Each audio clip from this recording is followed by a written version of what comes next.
Okay, at the beginning of last century, slightly more than 100 years ago, there were two revolutions in physics that shook the whole scientific world, in fact, the whole world. These were unbelievable discoveries. One of these revolutions was done solely by Einstein. It's called relativity, special and general relativity. And the other revolutions, these are properties of nature that are very non-intuitive to us because we are used to see the things around us. There are things that move slowly, very slow compared to the velocity of light, while relativity discovers properties of things that move very close to the velocity of light. And they are very, very different from our everyday experience, so it's very difficult at first to develop intuition to understand what's going on. Now, let's start with relativity. What fantastic phenomena was discovered in relativity? And I will describe it just by describing to you thought experiments. The first thought experiment is there are twins. Both of them are 30 years old. One of the twins climbed a rocket, and something that is not practical because we don't have enough energy in all areas to do it, he managed, because it's a thought experiment, he managed to accelerate the rocket to a velocity very close to the velocity of light. And he starts to move the rocket in front of his twin brother, and the first thing that the twin brother sees is something extremely unbelievable. The rocket that now moves close to him very quickly with velocity close to the velocity of light shrinks in its size. It was before a size of 20 meters, and now it's a size of just a few inches. And the twin becomes alarmed. What will happen to his brother there? But of course his brother shrinks the same way, so nothing terrible happened to him. Then the rocket goes away to a star that is 15 years of light years away. That means that light takes light to go to this moon or to come to this star. To come from this star after 15 years, it takes this twin brother slightly more than 15 years because he moves slightly less than the velocity of light. He goes to this star and then comes back. So he comes back after 30 years. And when he comes back, he slowed the rocket, and now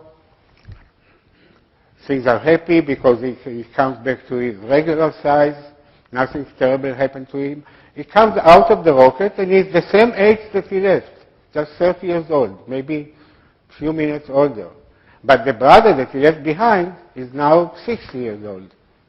So relativity shows that the flow of time is not absolute. It depends on how fast you are moving. If you move very fast, close to the velocity of light, you can age much, much more slowly than anyone is left behind. So if any one of you is interested in finding out how the world will look 10 years from now, 50 years from now, who will be elected in the next president, after the next president, the only thing he has to do is to find such a rocket, to go in it, and then come back after, as far as he is concerned, after 1 minute, but you will see what happens to the world after 20 years. Now, of course, it could be quite sad for him because most of his friends, if it's maybe not alive anymore, but it can be done in principle. Not in practice, as I said, because there is not enough energy on Earth to accelerate a rocket to a velocity close to the velocity of light. One more important thing that was discovered in relativity is the fact that nothing can move faster than the velocity of light. How can we understand that? Why can't we take a particle, a small particle, put on it enough force that will accelerate more and more and more and more until it gets to the velocity of light and then overpass the velocity of light?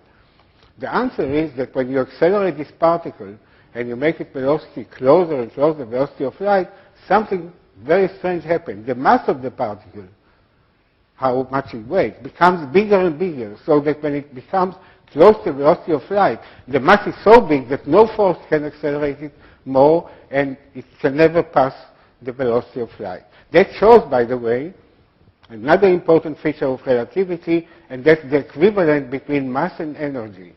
As we have seen, that when we accelerate the particle, it becomes more massive. That means that there is some way, some trade-off between mass and energy.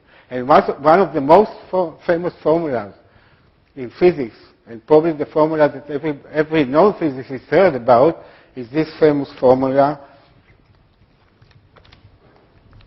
that E equal to mc squared.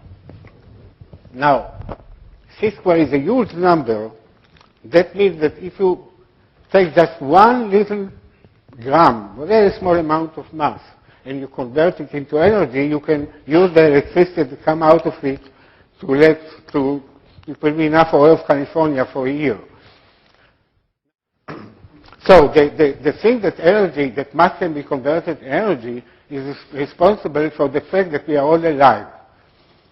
Because you know the sun has been warming, sending heat to the earth for 4 billion years. That's the time that we know that the earth existed. Now, if the sun was simply burning normal energy, after a relatively short time it would disappear. The only reason why the sun can do it for such a long time is that inside the sun there is all the time a conversion of mass into energy, like there is all the time something like explosions of hydrogen bomb. In hydrogen bomb, you collect together atoms of hydrogen, you convert them to helium. The helium weighs less than the sum of the two atoms of the hydrogen, and that definite loss of energy has been converted to a large amount of relatively short loss of mass has been converted to a large amount of energy, and that's why the sun can continue to warm us up and to be responsible for our existence. If not for that phenomena, we wouldn't be alive today. That is more or less all what I wanted to say about relativity, and I wanted again to repeat that if anyone that studies relativity and follow the kind of ideas that Einstein have in order to explain all these strange phenomena, eventually you can develop intuition and you can live happily with relativity with no problem at all.